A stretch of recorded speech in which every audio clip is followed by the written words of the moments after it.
그 식당 여자 말이야. 밤마다 술 취한 남자들이랑 뒷방에 들어간대. 은밀하게 욕구를 풀어준다나 뭐라나. 그 말을 처음 들었을 땐 그냥 웃고 넘겼지만 사실 그 식당 뒷방에선 진짜로 남자들의 욕구가 풀리고 있었습니다. 50대 식당 여사장 정순의 충격적인 이야기. 구독 버튼을 눌러주시면 매주 감동적인 실제 사연을 들려드립니다. 오늘의 사연 시작합니다. 그 여자 말이야 술 취한 남자들 데리고 식당 뒷방에 자꾸 들어가더라고. 알지? 그런 거. 그 말 한마디로 식당은 그날부터 조용할 틈이 없었습니다. 마을 입구에 있는 삼거리 국밥집. 허름하지만 늘 손님으로 붐비던 이곳이었죠. 여러분도 아시겠죠? 시골 마을에서 소문은 입보다 발이 더 빠릅니다. 한 사람의 입에서 시작된 말이 돌고 돌아 어느새 모두의 눈빛을 바꿔놓습니다. 그리고 그 소문의 중심엔 정순이 있었습니다. 올해 56, 삼거리 국밥집에서 밤 알바를 하는 여직원이었죠. 정수는 별다른 말이 없는 사람이었습니다. 일찍 남편을 떠나보내고 딸과의 연락도 끊긴 지 오래. 원래는 단순한 야간 종업원이었어요. 하지만 몇 해 전 식당 주인이 병환으로 떠나면서 정수는 그 자리를 조용히 이어받았죠. 새벽까지 식당을 지키며 공사장 인부들과 트럭 기사들의 술상을 차려주던 그녀는 언제나 무표정한 얼굴로 조용히 일만 했습니다. 그런데 그날 밤 그 사건이 있었습니다. 어제도 어떤 남자랑 뒷방 들어가던데 아예 국밥도 안 주고 그냥 이상했어. 처음엔 농담처럼 웃으며 지나가던 말이었죠. 그런데 며칠 지나고 그 말이 반복되자 식당 분위기가 싸늘하게 식기 시작했습니다. 낮엔 정순이 식당에 나오지 않는다는 걸 아는 사람들만 일부러 그때를 골라 찾기 시작했어요. 그 중심에 있는 남자, 박철기. 공사장에서 반장을 맡고 있는 62세의 사내. 그는 동네 사람들 사이에서 꽤 입김이 센 사람이었어요. 정순에게 몇 번 호감을 표현했다가 거절당한 뒤 술자리에서 수군거리기 시작했죠. 야, 솔직히 말해서 그 여자 돈 받고 그런 거 하는 거 아니야? 아니면 왜 밤마다 뒷방 들어가는데? 그 말이 퍼진 건 단 하루도 안 걸렸습니다. 그리고 그 다음 날 밤 또 한 남자가 식당 뒷방으로 들어가게 되죠. 그 모습을 본 건 바로 마을의 노인회장이었습니다. 정순이 저 청년이랑 뒷방에 들어갔다고? 이게 진짜? 하지만 여러분, 진실은 늘 다른 곳에 숨어 있죠. 정순이 뒷방에서 만난 그 청년은 사실 낯선 서울 청년이었습니다. 나이는 30 초반쯤 되어 보였고 허름한 옷에 기운 신발을 신고 있었죠. 그리고 그는 그날 밤 울고 있었습니다. 아주머니 저 그냥 얘기 좀 들어주시면 안 돼요? 누구한테도 말 못하겠어서요. 정수는 말없이 물컵을 건넸습니다. 그리고 조용히 앉아 그의 말을 들었죠. 죽은 어머니, 사라진 아버지, 떠나온 도시, 이곳에 오게 된 이유 청년은 한참을 울었습니다. 정수는 단 한마디도 하지 않았습니다. 그저 오래된 행주로 그의 눈물을 닦아주었을 뿐이었죠. 하지만 밖에서는 또 다른 소문이 피어오르고 있었습니다. 그리고 다음 날 아침 식당 입구에 낙서 하나가 붙었습니다. 밤에 남자들이는 식당, 부끄러운 줄 알아라. 정수는 낙서를 가만히 바라보다가 아무 말 없이 떼어냈습니다. 그리고 식당 안으로 들어가며 이렇게 중얼였죠. 이번에도 그냥 지나가겠지. 그녀는 몰랐습니다.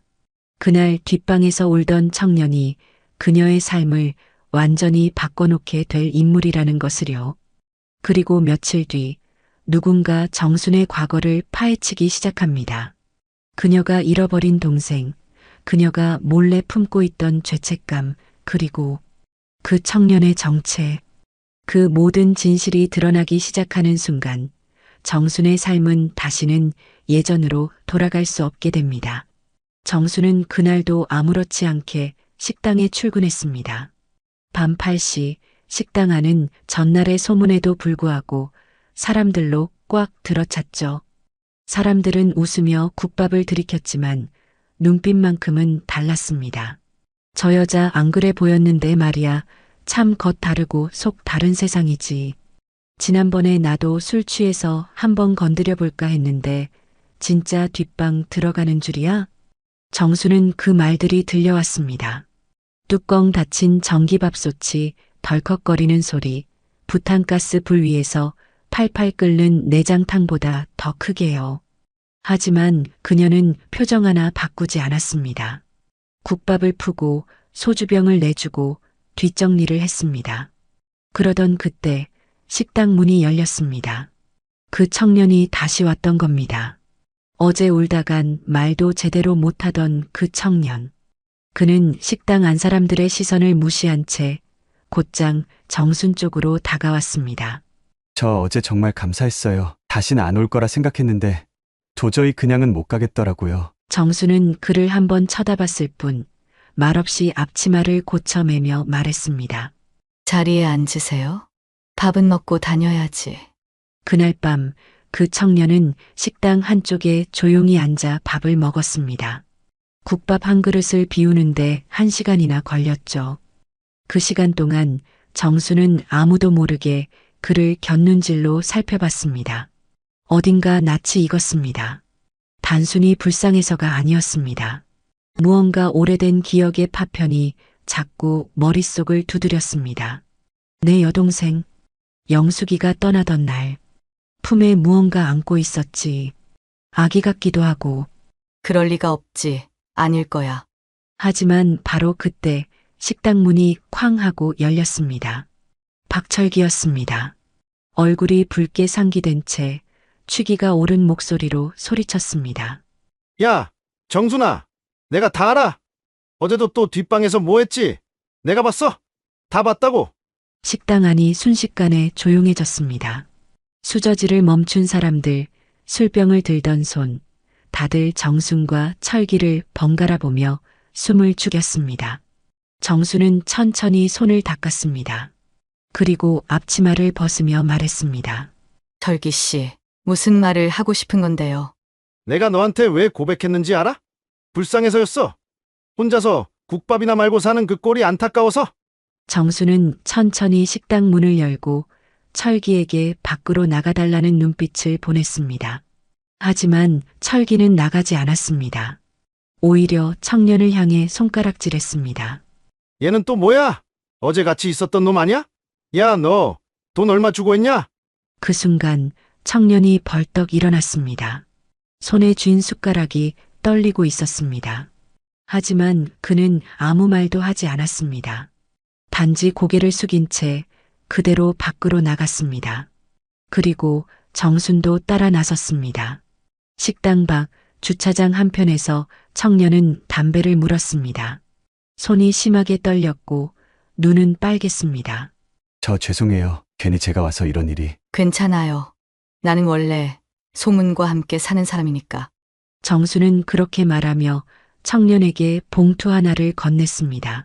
안에는 손으로 꾹꾹 눌러 쓴 쪽지가 한 장 들어 있었습니다.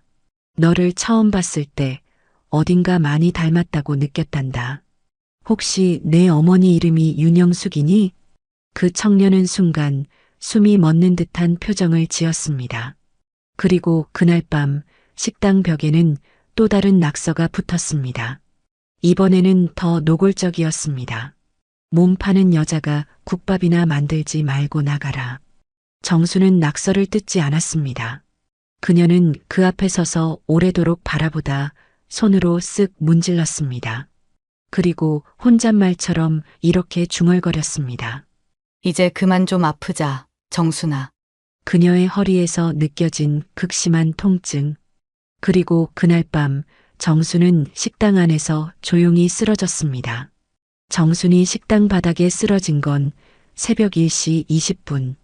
고요한 국밥집 안엔 아직 치우지 못한 술상 2개 어지럽게 놓여 있었고 정수는 한 손으로 허리를 감싸준 채 한참 동안 일어나지 못하고 있었습니다.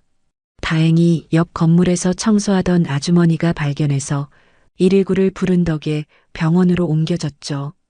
허리 디스크와 무릎 관절에 무리가 겹쳐 한동안은 서 있지도 못할 상태라는 진단이 나왔습니다. 병실 침대에 누운 정수는 창밖으로 비쳐오는 빛만 가만히 바라보고 있었습니다. 문득 스스로에게 물었습니다. 언제부터였지 이렇게 내 몸이 망가진 걸 알아차린 게. 병원엔 단 한 사람도 오지 않았습니다. 그녀가 몇 년 동안 지켜온 식당의 단골도 한때 함께 일하던 이웃들도 아무도 오지 않았죠. 하지만 단 한 사람, 그 청년 도훈이 찾아왔습니다. 아주머니 여기 과일 좀 사왔어요. 드시고 싶으신 건 모르니까 그냥 골고루 담았어요. 정수는 살짝 고개를 돌려 그를 바라보았습니다. 그 눈빛은 어딘가 이상했습니다. 그냥 고마움 이상의 오래된 무언가를 찾은 사람처럼. 그 혹시 이 이름 아세요? 그가 내민 것은 한 장에 찍힌 노트였습니다. 노트의 한 귀퉁이엔 이렇게 적혀 있었습니다. 언니, 부탁이야. 이 아이만은. 정수는 그 글씨를 보는 순간 가슴이 철렁 내려앉았습니다. 그건 여동생 영숙의 글씨체였습니다. 하숙방 벽에 일기장을 숨겨놓고 몰래 쓰던 시절부터 한결같던 그 둥글고 꾹 눌러 쓴 그 글씨 맞았습니다. 그리고 그 옆엔 또렷하게 남겨진 이름. 강도훈. 정수는 손이 떨렸습니다. 눈앞에 앉아있는 청년의 얼굴을 다시 들여다봤습니다. 이마, 눈매, 입꼬리, 그리고 목소리. 어린 시절 품에 안고 달래주던 조카 아주 잠깐 함께였지만 잊히지 않았던 그 아이의 모습과 겹쳐졌습니다. 너 혹시 어머니가 윤영숙 맞니? 도훈은 고개를 천천히 끄덕였습니다. 그리고 눈물을 떨구었습니다. 맞아요. 그게 왜 그렇게 중요한지 몰랐는데 어머니가 돌아가시기 전에 유품 정리하다가 그 노트 조각을 봤어요. 그래서 혹시나 해서 찾아온 거예요. 정수는 아무 말도 하지 못한 채 손으로 입을 막았습니다. 무언가가 목구멍까지 차올랐지만 목소리가 나오지 않았습니다. 그녀는 다시 병상에 누웠습니다. 그리고 조용히 혼잣말을 했습니다. 영수가 미안하다. 그때 내가 너무 겁이 났어. 그 시절 영숙은 20살도 안 돼 아이를 안고 정순에게 왔었습니다. 언니, 잠깐만이라도 이 아이 좀 맡아줘. 나 며칠만 어떻게 해볼게. 하지만 정수는 그 말을 거절했습니다. 그때는 각 결혼한 지 얼마 되지 않았던 시절. 남편의 눈치, 시댁의 압박 결국 영숙은 아이를 안고 떠났고 그 이후로 그녀의 소식은 완전히 끊겨버렸죠. 그런데 그 아이가 다시 돌아왔습니다. 이름도 모르고 얼굴도 몰랐지만 결국 피는 기억하고 있었습니다. 며칠 뒤 정수는 퇴원했습니다. 허리엔 여전히 보조기를 찾고 걷는 것도 조심조심했지만 식당으로 돌아왔습니다. 문 앞엔 누군가 또 낙서를 해놓았죠. 몸 파는 년 아직도 안 나갔냐? 이번엔 낙서를 떼지 않았습니다. 대신 마을 게시판 옆에 종이 한 장을 붙였습니다. 제가 여러분의 욕구를 풀어드린 건 맞습니다. 하지만 그건 몸이 아니라 말 한마디, 위로 한 줄이었을 뿐입니다. 남들 잠든 시간, 홀로 술 마시는 당신들의 허기진 마음에 국밥 한 그릇 말아드린 게 그렇게 큰 죄입니까? 다음 날 아침 그 종이는 이미 사라져 있었습니다. 누군가 찢어버렸는지 떼어낸 건지 알 수 없었지만 식당 앞은 다시 조용해졌습니다. 하지만 그날 밤 누군가 정순을 찾아옵니다. 그리고 그는 믿을 수 없는 이야기를 꺼냅니다. 밤 10시 40분 정순이 국밥집 불을 끄려던 찰나였습니다. 문을 잠그려는 손에 낯선 그림자가 스르륵 비쳤죠. 정순 씨 맞죠? 오래전부터 한번 찾아오고 싶었습니다. 정수는 고개를 돌렸습니다. 식당 문 앞에 선 사내는 정장 차림, 고급 외제차에서 막 내린 듯한 모습이었고 그 얼굴은 어딘가 익숙했습니다. 저 사람 어디서 봤더라. 정수는 눈을 좁혔고 이내 목소리가 나왔습니다. 설마 철기 씨 동생 서울 가서 사업한다던. 맞았습니다. 그는 바로 박철기의 남동생 박명기. 서울에서 부동산 사업을 하다가 최근 다시 마을 땅에 눈독을 들이고 내려온 인물이었습니다. 역시 기억하시는군요. 여전하시네요. 국밥은 아직도 직접 조리하세요? 정수는 그의 말 속에 깔린 이상한 기색을 느꼈습니다. 단순한 옛 인연의 인사치곤 그의 눈빛엔 너무 많은 계산이 숨어 있었습니다. 갑자기 왜 오셨어요? 사실은 이 식당 혹시 파실 생각 없으신가요? 정수는 당황했습니다. 명기는 바로 본론으로 들어왔고 주저하지 않았습니다. 여기 삼거리 땅 개발 얘기 나오는 거 모르셨어요? 근처에 아파트 들어옵니다. 정순 씨가 가진 이 위치에 지금 매각하시면 꽤 받을 수 있어요. 정수는 한참 말이 없었습니다. 그 식당은 그녀가 여동생 영숙이 떠난 뒤 처음으로 시작한 일터였습니다. 남편이 쓰러진 뒤 병원비를 마련하기 위해 작은 가스버너 하나에서 시작했던 자리. 그 자리가 이제야 겨우 그녀 삶의 버팀목이 되었는데 미안하지만 할 생각 없습니다. 명기는 웃었습니다. 하지만 그 웃음은 금세 싸늘하게 식어갔고 그의 목소리는 전보다 한 톤 낮아졌습니다. 그럼 곧 곤란해지실 수도 있을 겁니다. 동네 사람들이 당신에 대해 안 좋은 말 많이 하더군요. 그 뒷방 CCTV도 있다던데요. 정수는 순간 가슴이 철렁 내려앉았습니다. 명백한 협박이었습니다. 명기는 말을 남기고 돌아섰고 정수는 식당 문을 잠그며 문득 이런 생각이 들었습니다. 이건 단순한 소문이 아니야. 누가 날 끌어내리려고 작정했어. 며칠 뒤 마을 커뮤니티에 글 하나가 올라왔습니다. 밤마다 식당 뒷방에서 무슨 일이 벌어지는지 다들 아시죠? 제가 가진 증거 곧 공개하겠습니다. 작성자는 익명하지만 모두가 눈치챘습니다. 철기와 그 동생 명기의 짓이라는 것을. 그날 이후 정순의 식당에는 손님이 뚝 끊겼습니다. 사람들은 국밥 맛이 변한 것도 아닌데 식당 문턱조차 넘지 않았습니다. 하지만 가장 잔인한 건 사람들의 눈빛이었습니다. 저 여자 아직도 저기서 일해? 난 아예 남편이랑 갈 생각도 없어. 정수는 묵묵히 식당을 지켰습니다. 하지만 도우는 참을 수 없었습니다. 도대체 왜 가만히 계세요? 왜 아무 말도 안 해요? 이건 나 혼자 겪어야 할 일이야. 괜히 너가 휘말릴 필요는 없어. 하지만 그날 밤 도우는 조용히 무언가를 꺼냈습니다. 쓰레기장에서 발견한 낡고 오래된 녹화용 블랙박스 카메라. 식당 주방 위 선반에 설치돼 있던 그것은 정순도 몰랐던 존재였습니다. 혹시 이거 확인해 보셨어요? 도훈이 꺼낸 메모리 카드 안에는 소문 속 뒷방의 진실이 고스란히 담겨 있었습니다. 작은 식당 주방 위 낡은 선반 틈에서 나온 검은색 박스. 도훈이 꺼낸 그것은 구형 블랙박스 카메라였습니다. 누가 설치했는지는 알 수 없었습니다. 하지만 그 안에 담긴 영상은 세상 그 어떤 증언보다도 진실을 말하고 있었습니다. 화면 속 정수는 뒷방에서 누군가를 마주하고 있었습니다. 술에 취해 말을 잇지 못하는 남자, 흘러내리는 눈물, 어깨를 들썩이며 흐느끼는 뒷모습. 그리고 정수는 조용히 그 남자의 앞에 앉아 있었습니다. 무릎 위에는 접은 행주가, 입가엔 아무 말 없는 미소가. 그녀는 아무것도 하지 않았습니다. 그저 듣고만 있었습니다. 우리 애가 병원에 누워 있는데 나한텐 아무 말도 안 해요. 내가 뭘 그렇게 잘못했는지 모르겠어. 술에 젖은 고백, 비틀거리는 인생들, 그리고 그 뒷방에서 풀려나던 건 그들이 쥐고 있던 외로움의 욕구였습니다.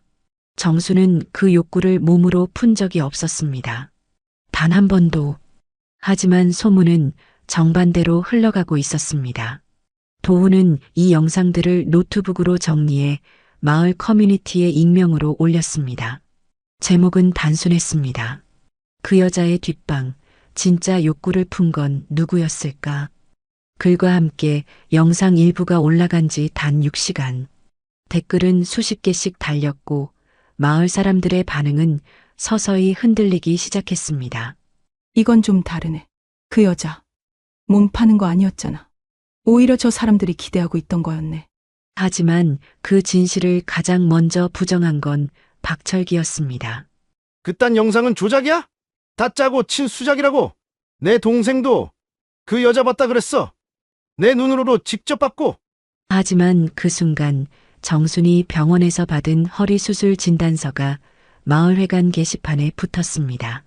장기간 무리로 인한 디스크 파열, 반복된 과로, 밤마다 몸을 팔았다는 사람의 진단서치고는 참으로 슬픈 종이 한 장이었죠. 그날 저녁 마을 입구 작은 회의실에서 정순을 둘러싼 첫 번째 마을 간담회가 열렸습니다. 우리가 너무 앞서갔던 건 아닌가 싶습니다. 정순 씨가 그렇게까지 할 사람은 아니란 거 다들 알고 계셨잖아요. 그 자리엔 정순도 도훈도 없었습니다. 하지만 박철기의 표정은 점점 굳어갔습니다. 그는 속으로 생각했습니다. 모든 걸 다시 만들어야겠어. 한편 정수는 병원에서 다시 검사를 받았습니다. 지속된 통증, 잦은 어지럼증. 의사는 조심스레 말했습니다. 심장 쪽이 조금 안 좋습니다. 연골도 거의 닳아 있고요. 정밀 검사를 하시는 걸 권합니다. 정수는 아무 말 없이 고개를 끄덕였습니다. 그리고 도훈에게는 이렇게 말했죠. 수술 같은 거 난 안 할래. 여기까지 버틴 것만 해도 잘한 거야. 그녀는 어쩌면 이미 삶을 조금씩 정리하고 있었는지도 모릅니다. 그날 밤 도훈은 정순 몰래 병원 대기실에서 어떤 전화를 걸었습니다. 제가 지켜드리고 싶어요. 지금이라도 뭐든 해드리고 싶어요. 제가 유일한 가족이니까요. 정순의 식당은 여전히 문을 닫은 상태였습니다. 간헐적인 허리 통증과 심장 두근거림은 그녀의 몸을 쉬게 만들었고 마을 사람들의 시선은 여전히 반반으로 갈라져 있었습니다. 누군가는 그녀를 오해받은 불쌍한 여자, 누군가는 여전히 미꾸라지 같은 여자라 불렀죠. 그리고 어느 저녁 도훈은 박철기와 마주했습니다. 공사장 막바지 정산을 위해 들어간 사무실. 철기는 도훈을 보고 일부러 코웃음을 쳤습니다. 아니, 도시서 내려온 총각이 여긴 왜 자꾸 붙어있나 했더니 여자 하나 붙들었구먼? 그분은 제 어머니의 언니입니다. 하지만 저에겐 엄마보다 더 엄마 같은 분이에요. 철기의 얼굴이 굳어졌습니다. 그의 눈엔 잠시 당황스러움이 지나갔지만 금세 조롱으로 바뀌었습니다. 그럼 족하면 더 조심시켜야지. 밤마다 남자들 상대하면서 무슨 고상한 척은. 당신이 본 건 욕망이 아니라 사람들의 눈물입니다. 당신 같은 사람들이 말하는 욕구는 몸이 아니라 마음이었습니다. 그 순간 도훈은 USB 하나를 내밀었습니다. 거기엔 편집되지 않은 영상 원본과 정순이 남몰래 기록했던 일지 파일이 있었습니다. 그녀는 뒷방에 들어오는 사람들의 이야기를 종종 메모해두곤 했습니다. 김봉수 씨, 딸아이와 연락이 끊긴 지 3년. 술만 마시면 이름을 부르며 울었다. 이창식 씨, 아내 암 투병 중. 매달 병원비에 허덕이며 밥은 하루 한 끼. 최성만 씨, 이혼 후 남은 건 고장난 트럭 한 대. 국밥 먹으면서 처음으로 웃었다. 도훈은 USB를 철기 책상에 던지며 말했습니다. 진짜 욕구를 채우고 싶었던 건 당신이에요. 여기 있는 사람들의 외로움을 욕망으로 바꿔놓은 건 당신 같은 사람들이었습니다. 그날 밤 철기는 마을회관에 모인 이웃들에게 말을 돌리려 했습니다. 그 여자는 위험한 여자야. 결국 노리고 있는 건 이 땅이고 사람들 정이야. 하지만 뜻밖에도 정순이 그 자리에 등장했습니다. 무릎 보조기를 착용하고 허리엔 여전히 보조대를 감은 채 그녀는 천천히 걸어 나와 마이크 앞에 섰습니다. 제가 욕구를 풀어줬다는 말 맞습니다. 순간 회관 안에 술렁임이 일었습니다. 사람들이 속삭였고 박철기는 씩 웃으며 고개를 끄덕였습니다. 하지만 정수는 그 웃음을 멈추게 만들었습니다. 단 한 번도 제 몸을 팔지 않았습니다. 그레 말 없는 눈물, 들리지 않는 신음. 그 허기진 마음을 제가 어깨에 조금 얹어줬던 겁니다. 사람들은 조용해졌습니다. 박철기도 더 이상 아무 말도 하지 못했습니다. 그리고 정수는 조용히 마이크를 내려놓으며 말했습니다.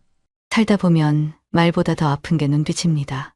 그런 눈빛을 가진 사람들이 매일 제 식당 문을 열고 들어왔습니다.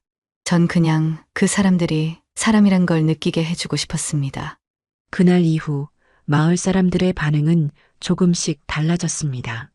식당에 다시 불이 들어오고 오랜 단골들이 하나둘 찾아오기 시작했습니다.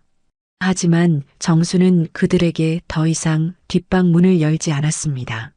이제는 그 문이 추억이 아닌 상처가 되었기 때문이었죠. 그리고 도훈은 정순을 위해 조용히 새로운 계획을 준비하고 있었습니다.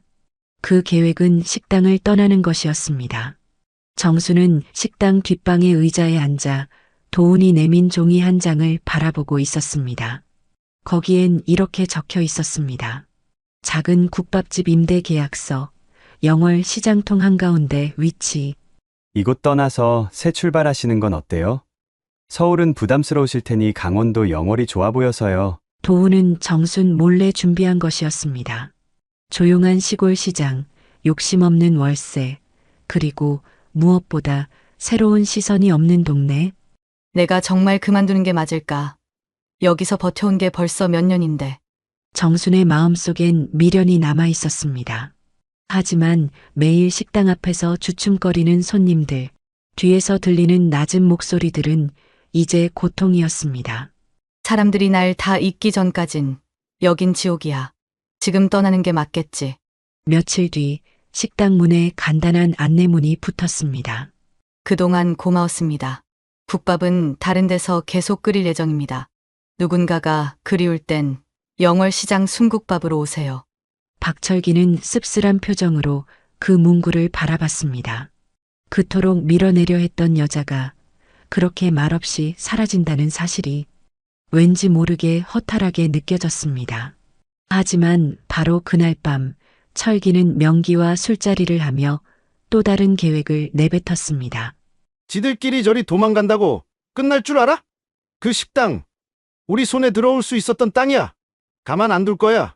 한편 영월시장, 도훈이 직접 페인트 칠한 작은 간판이 붙었습니다. 순국밥, 사람을 살리는 국밥집. 그리고 그날 아침 처음 맞이한 손님은 멀리서 온 한 중년 여성이었습니다. 혹시 정순 언니 맞으세요?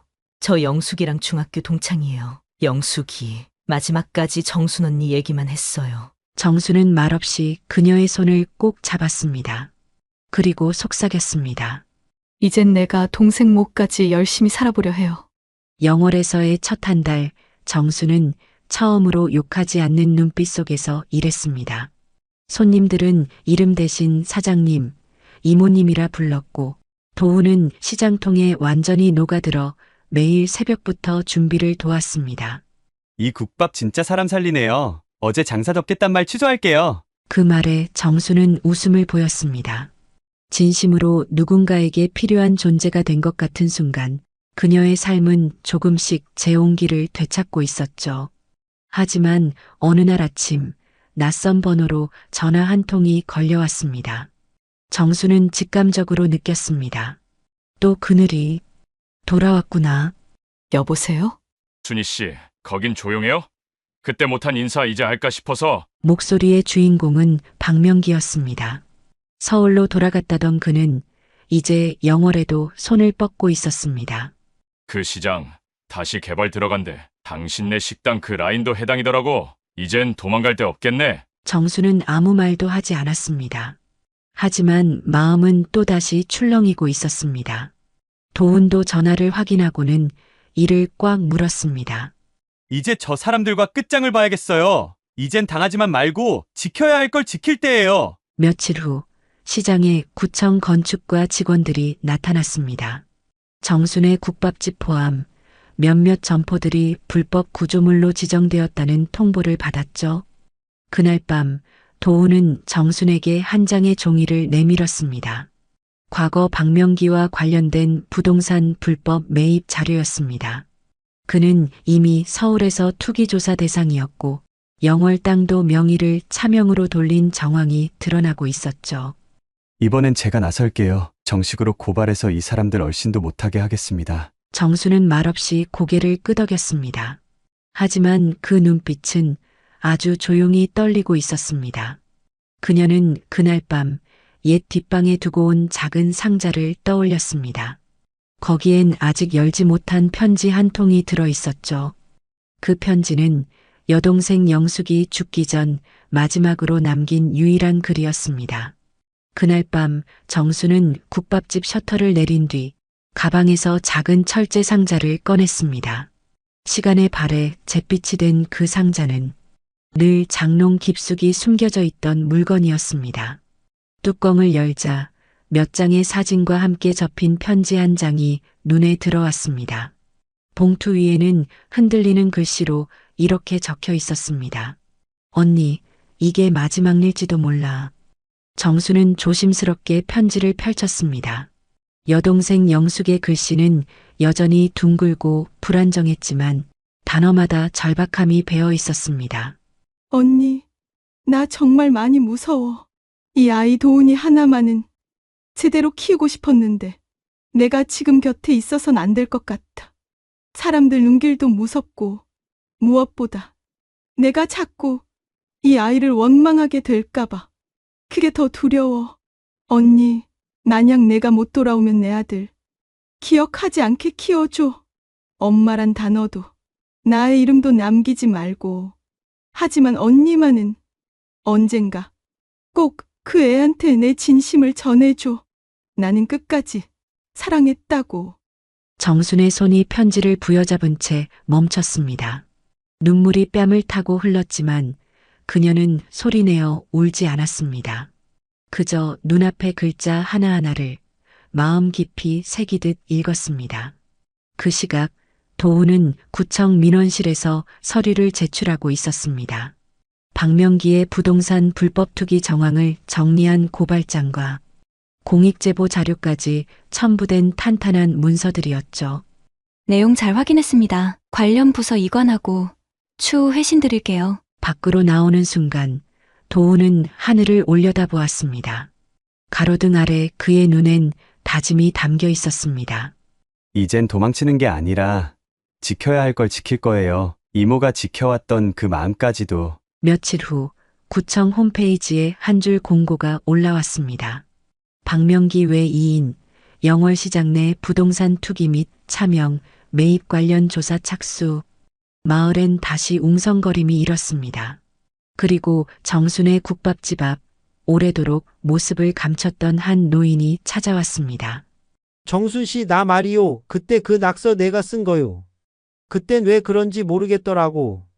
혼자만 따뜻한 말 건네주는 게 괜히 미웠어나 봐. 정수는 아무 말 없이 고개를 숙였습니다. 그리고 그를 향해 그저 조용히 따뜻한 국밥 한 그릇을 건넸습니다. 사람 살리던 맛 여전히 그대로네. 정수는 요즘 가끔씩 자신이 국밥에 소금을 넣었는지 안 넣었는지를 잊곤 했습니다. 손님 얼굴은 기억나는데 주문한 음식은 떠오르지 않았고 시장에 다녀온 기억은 있는데 무엇을 샀는지는 흐릿했습니다. 병원 검진 결과는 예상보다 더 빨랐습니다. 신부전 초기 소견, 인지기능 저하 의심. 의사는 정순에게 조심스럽게 설명했습니다. 지금은 약물로 조절 가능하지만 중요한 건 스트레스입니다. 과거 감정이 눌려 있다면 반드시 풀어야 합니다. 정수는 병원 복도를 나서며 작은 한숨을 내쉬었습니다. 이젠 나보다 저 아이가 걱정이야.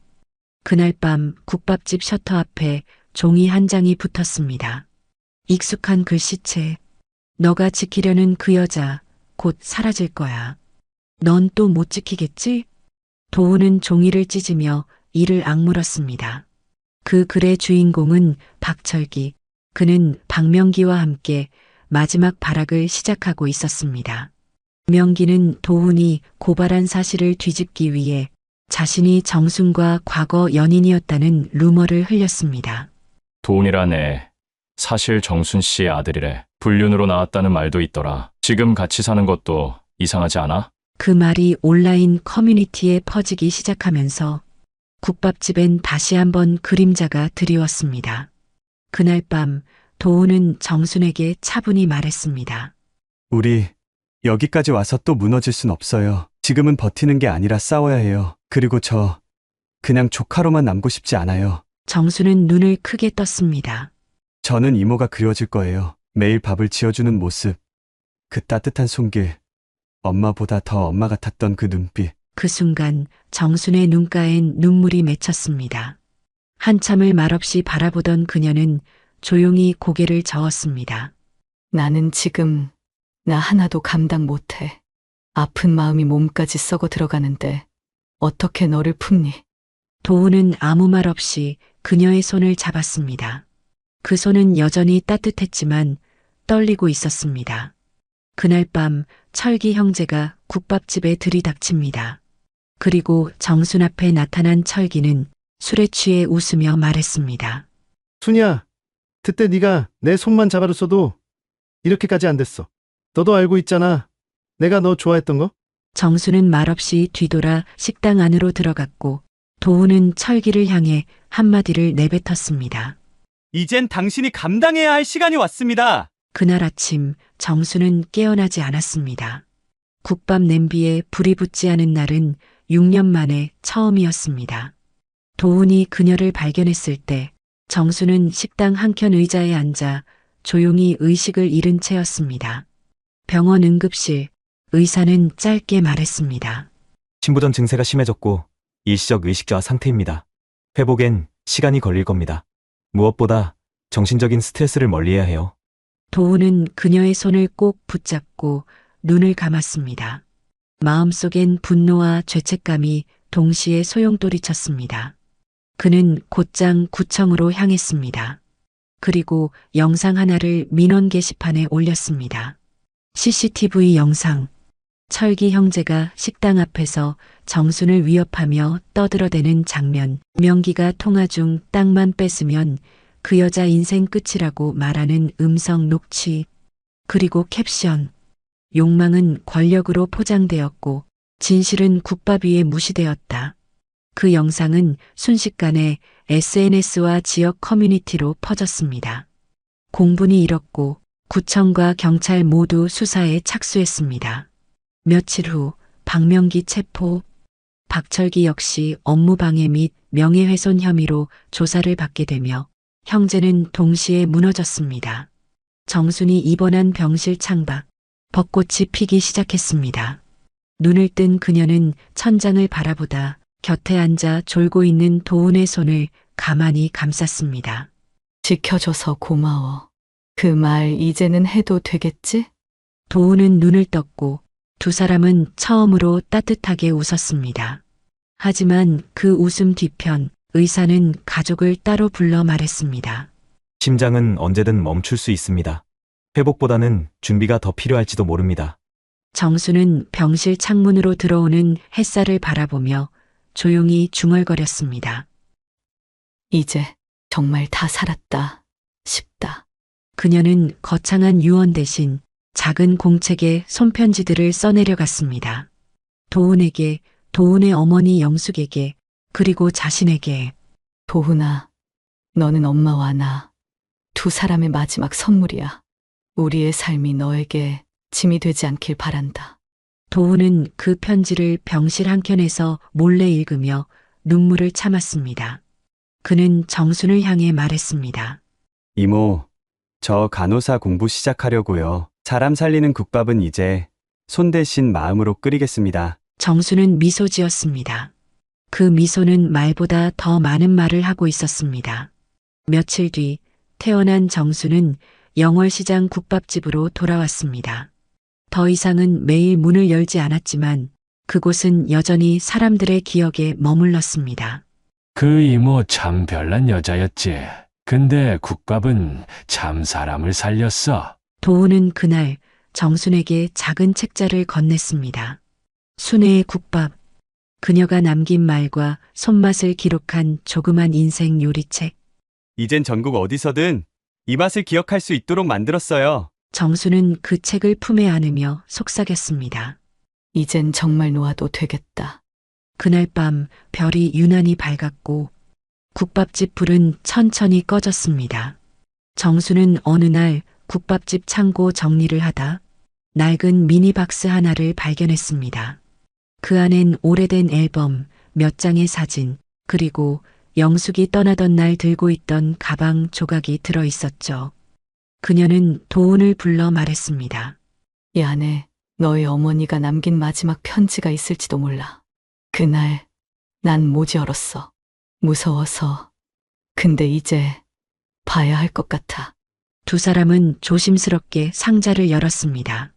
그리고 노랗게 빛바랜 편지 한 장.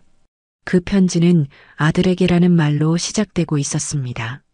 그 편지엔 충격적인 사실이 적혀 있었습니다. 영숙은 사실 자신의 아버지에게 학대받아 도망쳤고 도훈은 그 아버지와의 사이에서 태어난 아이였다는 것. 나는 너를 너무 사랑했지만 너를 볼 때마다 그 남자의 얼굴이 보여 견딜 수 없었어. 그래도 그 죄는 너의 것이 아니야. 너는 나에게 유일한 빛이었고 그래서 너 얼굴조차도 사랑하게 됐어. 정수는 말을 잃었습니다. 도훈은 한동안 말이 없었습니다. 하지만 이내 고개를 들고 말했습니다. 이해해요. 어머니가 남긴 말보다 이모가 보여준 삶이 더 컸으니까요. 정순의 눈가에 눈물이 고였습니다. 그녀는 더 이상 무거운 과거를 짊어지지 않아도 된다는 걸 처음으로 실감했습니다. 하지만 그녀의 몸은 더 이상 예전 같지 않았습니다. 그날 밤 도훈이 부엌에서 죽을 끓이고 있던 그때 정수는 조용히 식탁에 앉아 있다가 고개를 푹 떨궜습니다. 이모! 병원 응급실. 의사는 심정지로 인한 뇌 손상이 우려된다고 말했습니다. 지금은 의식이 없습니다. 가족분이 계시다면 불러주세요. 도훈은 침대 옆에 앉아 정순의 손을 꼭 잡았습니다. 제발 아직은 아니에요. 아직 제대로 고맙다고 말도 못했단 말이에요. 그 순간 정순의 손가락이 아주 미세하게 움직였습니다. 하지만 눈은 감은 채였습니다. 정수는 눈을 뜨지 않았습니다. 하지만 그녀의 심장은 멈추지 않았습니다. 미세한 맥박, 간헐적인 손가락의 떨림, 의사는 말했습니다. 희박하지만 가능성은 있습니다. 지금은 모든 자극이 의미가 될 수 있어요. 특히 마음에서 우러난 말들이요. 도훈은 병실에 작은 스피커를 가져다 놓고 녹음된 국밥집 소리, 손님들이 웃던 목소리, 자신이 아주머니에게 했던 사소한 농담들을 틀기 시작했습니다. 이모, 오늘 내장 덜 들어갔어요. 이거 반칙이야. 며칠 후 도훈은 병원 옥상에서 혼자 생각에 잠겼습니다. 정순이 없던 세상은 상상할 수 없었습니다. 그녀는 단지 조카의 보호자가 아니라 삶의 전부를 가르쳐준 어른이었습니다. 그리고 그는 조용히 다짐했습니다. 이모가 살아있다면 나도 이모처럼 누군가의 마음을 품을 수 있는 사람이 될 거예요. 그게 국밥보다 더 따뜻한 일이니까. 그날 밤 병실. 도훈은 정순의 손을 잡고 마침내 고백을 전했습니다. 제가 가장 외로웠던 순간 당신이 저한테 국밥을 안겨줬을 때 그땐 몰랐어요. 그게 사람이 사람을 살리는 방법이라는 걸. 그리고 정순의 입꼬리가 아주 조금, 정말 아주 미세하게 올라갔습니다. 이모! 눈은 여전히 감겨 있었지만 그녀의 숨결이 조금 더 깊어졌습니다. 기계음도 한 박자 더 안정적으로 들리기 시작했죠. 다음 날 의사는 말했습니다. 희망이 보입니다. 시간이 조금 더 필요하지만 기적이라 불러도 될 순간이 올 수도 있습니다. 그리고 도훈은 병실 옆에 간호학 교재를 펼쳐두었습니다. 그는 병실 밖에서도 국밥집에서도 정순이 남긴 마음의 온도를 간직한 채 자신만의 삶을 준비해 가기 시작했습니다. 봄비가 창문을 두드리던 그날 아침, 정수는 조용히 눈을 떴습니다. 세상은 여전히 흐렸지만 그녀의 눈동자엔 작은 빛이 깃들어 있었습니다. 첫마디는 아니었고 손가락이 먼저 움직였습니다. 그 다음엔 눈동자가, 그리고 마지막엔 입술이 떨렸습니다. 도훈이 밥은 먹었니? 도훈은 오열하듯 웃었습니다. 눈물 범벅이 된 얼굴로 고개를 끄덕이며 대답했습니다. 네, 이모 것까지 2그릇 먹었어요. 정수는 힘겹게 미소 지었습니다. 그리고 이내 눈을 감고 손등으로 도훈의 손을 덮었습니다. 며칠 뒤 회복 중인 정수는 휠체어에 앉아 도훈이 건네준 간호대학 합격 통지서를 읽었습니다. 내 조카가 사람 살리는 사람 되는 거구나. 국밥만 끓이던 손이 이젠 사람을 살리게 됐구나. 도훈은 고개를 숙여 말했습니다. 그건 이모한테 배운 거예요. 어떻게 국밥으로 사람을 안아줄 수 있는지를요. 그날 병실을 나서는 정순의 손에는 조촐한 편지 한 통이 들려 있었습니다. 그 편지는 병실 간호사실에 조용히 건네졌습니다. 사람을 살리는 건 약이 아니라 마음입니다. 그걸 배운 이가 있으니 저는 이제 안심입니다. 순국밥 이정순. 며칠 후 정수는 퇴원했습니다. 영월 시장 골목 끝에 위치한 순국밥엔 다시 불이 켜졌고 입간판 아래엔 작은 문구가 새겨졌습니다. 국밥 한 그릇은 마음 한 그릇. 사람들은 그 문구를 보며 웃었습니다. 그리고 국밥을 떠먹으며 다시 이야기하고 다시 고백하고 다시 살아갔습니다. 정수는 더 이상 매일 식당 문을 열지 않았습니다. 그녀는 일주일에 이틀만 식당을 열고 그 외의 시간은 뒷마당 작은 평상에 앉아 햇살을 받으며 책을 읽었습니다. 도훈은 간호대학 첫 실습을 마치고 매주 주말이면 국밥집을 찾았습니다. 그는 늘 같은 자리에 앉아 이렇게 말했습니다.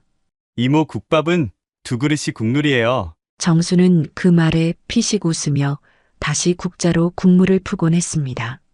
그녀의 손목은 전보다 더 느려졌고 국밥을 팔 힘도 예전만큼은 아니었지만 국밥은 여전히 사람을 울렸습니다. 어느 날 정수는 도훈에게 말했다. 이제 널 보내줄 준비가 된 것 같아. 도훈은 고개를 들지 못했습니다. 이별이라는 말이 아니란 걸 알면서도 그 말 한마디가 마음속 가장 깊은 곳을 건드렸기 때문이었습니다. 그리고 며칠 후 정수는 다시 병원에 입원했습니다. 이번엔 퇴원이 없다는 것을 그녀도 알고 있었습니다. 그녀는 마지막으로 도훈을 불렀습니다. 그리고 그에게 편지 한 장을 쥐어주었습니다. 세상 모든 국밥에는 엄마의 눈물, 누나의 손맛, 그리고 사람의 이야기가 들어있단다. 너는 앞으로 그 맛을 잊지 마라. 잊지 않으면 난 언제나 내 곁에 있을 테니까. 정수는 조용히 눈을 감았고 세상은 아주 천천히 그녀를 떠나보냈습니다. 그 후로 도훈은 매년 3월 18일 정순의 국밥 레시피를 사람들과 나누는 행사를 열었습니다. 그리고 행사장 입구엔 이렇게 적혀 있었죠. 국밥은 식어도 사람의 온도는 남는다. 사람이 사람을 살리는 건 국밥 한 그릇이 아니라 마음 한 그릇이더군요. 그 마음이 오늘 당신 가슴에도 조용히 놓였기를 바랍니다. 다음 이야기에도 여러분들이 함께 해주셨으면 합니다. 구독과 좋아요, 그 짧은 손길이 우리 모두에게 큰 위로와 힘이 됩니다.